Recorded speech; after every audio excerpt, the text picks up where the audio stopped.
Hello, my name is Kevin Agee. I'm from the Office of Academic Support. My role is the Director of Academic Support. I'm going to step through how ethical leadership can guide the work of academic support, particularly in the context of serving students with learning differences. This presentation outlines strategies, challenges, and systems thinking that can influence positive change in school culture. Our organizational context and purpose is to foster an inclusive learning environment for students with learning differences. We are committed to equitable, legally compliant, socially just services. Our problem of practice is the overrepresentation of marginalized students in special education. We use the ethic of critique to confront systematic injustice. Our Office of Academic Support is rooted in inclusion, equity, and access. One of the current challenges we face is the over-identification of marginalized students in special education. I use the ethic of critique to challenge the status quo and address systematic disparities that lead to this issue, as outlined by Shapiro and Stefkovich.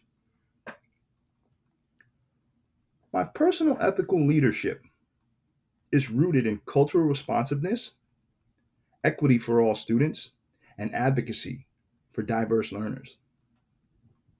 My personal ethical leadership is guided by my personal experiences and also the ethics of profession, justice, care, and critique. Some strengths of my personal leadership are active listening,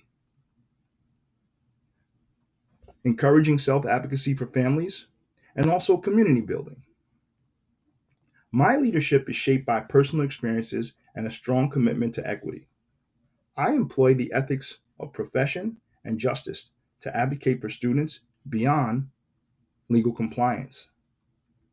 My strengths include fostering trust through active listening and empowering self advocacy. However, I also acknowledge the need for ongoing growth in balancing systemic change with broad support. Some areas of my leadership that could be growth are balancing advocacy with fairness to general education, expanding special education training for general educators, managing resistance to cultural responsiveness, developing sustainable interventions, and also prioritizing self care to avoid burnout. Challenges include ensuring that advocacy for special education doesn't alienate general education. Professional development for general educators is essential, but often met with resistance. I am also working on improving collaboration, especially when team members disengage or question the necessity of our initiatives. Sustaining progress and avoiding burnout are ongoing priorities for my ethical leadership and also for the Office of Academic Support. Self regulation, courage, and accountability are key factors that we use to try to avoid some of these barriers that we experience. In terms of self regulation, we engage in reflection before action, and we set boundaries between work and home. We're guided by a moral compass, and that moral compass is influenced by the four ethical frameworks. We try to ensure that justice equates to equal treatment, as noted by Sir Gavani. We also use accountability and shared leadership, and also through transparency in what we do within our team and in the educational community. We also establish cooperative groups to improve well being. Self regulation is crucial. I focus on intentional responses, drawing from my moral compass and the four ethical frameworks. I set boundaries to manage stress and foster transparency through shared leadership. According to Johnson, cooperative groups promote psychological well being. And Sir Gavani reminds us that justice means treating everyone with respect. The formation of our ethical team centers around a purpose of a shared mission and ethical collaboration, strategies of value based leadership, team goals, fair task distribution, feedback, mutual accountability, and emotional regulation are the foundation of our ethical team. To lead ethically, we must build a team with shared values. Our team will emphasize cooperation, distribute work fairly, and encourage feedback loops. Christie encourages value based leadership traits like humility and self reflection, which we model. This team will serve as a standard for ethical collaboration. Communication and decision making are key among our team. Inclusive, two-way communication, critical listening, and restorative dialogue, along with feedback circles to refine and celebrate progress, are how we ensure that communication is transparent and it's shared. Decisions are made based on consequences, equity, legal precedent, and we use trust as a cornerstone in our ethical dynamics. Effective communication is inclusive and active. Everyone should feel heard. We use feedback loops and restorative dialogue to build trust. Decisions are equity focused and transparent.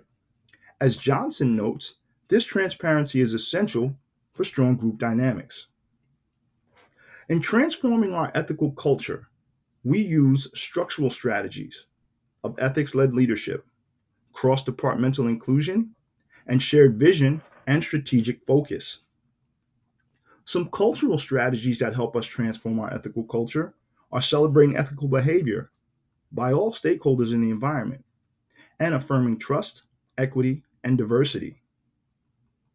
Symbolic leadership that helps us transform our ethical culture is modeling covenantal values and also visible leadership inside and outside of the school.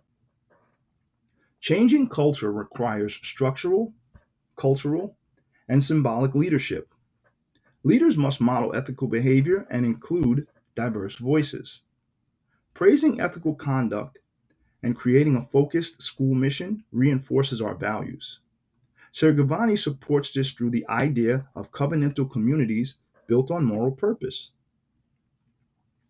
Some of the ethical challenges and complexity that we deal with are resistance to change, uneven workloads, lack of stakeholder buy in, the ethical complexities of our special education policy, and the bureaucracy and fragmented systems that exist within special education and also the broader school environment. Ethical leadership requires courage and persistence. There are real barriers to our work in the Office of Academic Support. Resistance to change and lack of buy in lead to burnout. Some stakeholders go through the motion, increasing the burden on a few. Ethical decisions in special education often involve complex trade offs. Bureaucracy and systematic fragmentation make implementation more difficult. To combat some of these complexities and challenges, we apply systems thinking.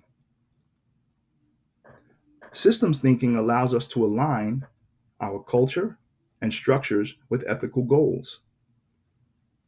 It also reminds us to avoid reactive responses, as noted by Johnson. We use feedback loops to encourage two-way dialogue between families and staff. And those feedback loops also build transparency and trust, as noted by Manning and Stroud. Our long term planning consists of a strategic vision that will be guided by the four ethics. And our long term planning will also support equity, inclusion, and sustainability. Systems thinking offers a broad view to address these issues. It helps align structures with ethical goals and avoid short term fixes. Feedback loops with families and staff improve trust and transparency.